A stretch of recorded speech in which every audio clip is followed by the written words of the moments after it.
السلام عليكم ورحمة الله وبركاته. نتمنى نلقاكم هاد الفيديو بأحسن الأحوال وبصحة وسلامة جميع إن شاء الله.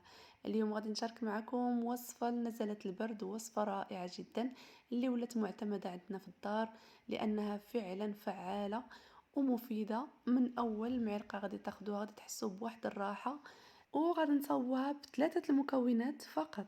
هاد الوصفة مفيدة للكبار والصغار. تابعوا معايا الفيديو حتى الاخر تعرفوا على المكونات وطريقة التحضير. كنحتاج المكون الرئيسي اللي هو التين المجفف، اي الشريحه من الاحسن تكون الشريحه البلديه اللي كناخدوها نقعوها في الماء واحد ساعه حتى كتحيد من هذاك التراب اللي فيها وكنفلحوها. وكنحتاج المكون الثاني اللي هي الثومه، من الاحسن تاخدوا الثوم الاحمر تيكون فعال ومجهد. كناخدو كل حبه ديال التين او لا الشريحه كنفلحوها من الوسط وكنحطوا فيها نصف فص ديال الثوم، وكنستمروا حنا كنحلو كل حبه وكنحطوا فيها الثوم وكنستفوهم في واحد الكسكاس ديال البرمه حتى كنكملوا الكميه اللي عندنا. هنايا خديت كميه كبيره حيت كنصاوبها كثيره وكتبقى معايا ما كتفسدش وكتعطي علاج فعال لنزله البرد، خصوصا احنا في فصل الشتاء محتاجين بحال هاد الوصفات الطبيعيه. هنا كي تشوفوا معايا استفتها في هاد القدره. هنا عندي تقريبا واحد الكيلو ديال الشريحه اللي وجدتها معكم ودرتها في هاد الكسكاس. غادي ندير الماء في البرمه وغادي نردها باش طيب. كنحطوا البرمه ديالنا على النار ونخليوها تغلى جيدا، ومن بعد كنردوا عليها الكسكاس ونخليوها طيب تقريبا واحد ربع ساعه حتى كنحسوا بها طابت مزيان وديك الثومه اللي داخل الشريحه حتى هي ولات رطبه وطيبه. غادي نخليها تفور مزيان ونرجع لكم ان شاء الله.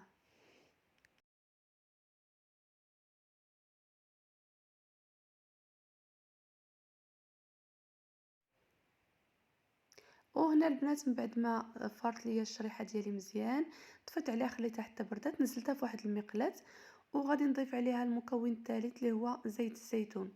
هنا غادي نضيف عليها تقريبا واحد الكاس كبير ديال زيت الزيتون وغادي نبقى تنقلبها على نار هادئه. هاد الطريقه هادي باش يتبخر من هذاك الماء اللي يدخل داخل وما تفسد ليناش بسرعه، ولو نحتفظوا بها لمده 6 شهور فما فوق ما كتفسدش، كتبقى معنا مده كبيره وكتبقى كنقلبوها مره فوق النار وحنا كنبقاو تنضغطوا عليها باش يخرج داك الماء اللي لداخل ويتبخر. بواحد المغرفه ديال العود كنديروا هذه العمليه هذه، وكما قلت لكم النار تكون هادئه جدا وكنبقاو تنقلبوا فيها حتى كنحصلوا على النتيجه اللي هي كتكون هاد الشريحه هذه طابت جيدا في هاد زيت الزيتون وتبخر منها داك الماء اللي لداخل.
الشريحة ديالي من بعد ما كطيب تقريبا داز عليها واحد 10 دقائق تنطفي عليها، وكناخد شي قريعات ديال الدجاج كنديرهم في واحد القديره ديال الماء باش يطبخوا، باش يتعقموا ويحتفظوا ليا بهاد الشريحة وما تفسدش.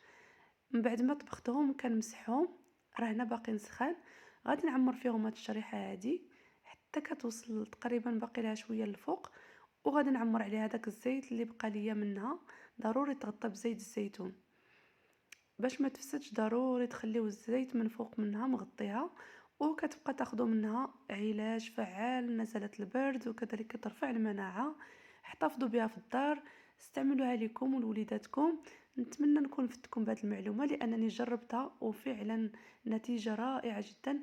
من أول معلقة كتاخدوها غادي تحسوا بالراحة إن شاء الله وتداوموا عليها حتى يتم الشفاء. من الأفضل تاخدوها على الريق الصباح وكذلك قبل ما تنعسوا. وحتى لوليداتكم هذا هو العلاج المناسب، علاج طبيعي اللي ما غاديش يأثر عليهم وكيعطي النتيجة بكل سرعة. هاد البرطمانة ولا القراعي اللي غتختاروا يكونوا محكمة الإغلاق باش تستمر هاد الشريحة تبقى معكم مدة طويلة. دمتم في رعاية الله، حتى الفيديو الجاي إن شاء الله.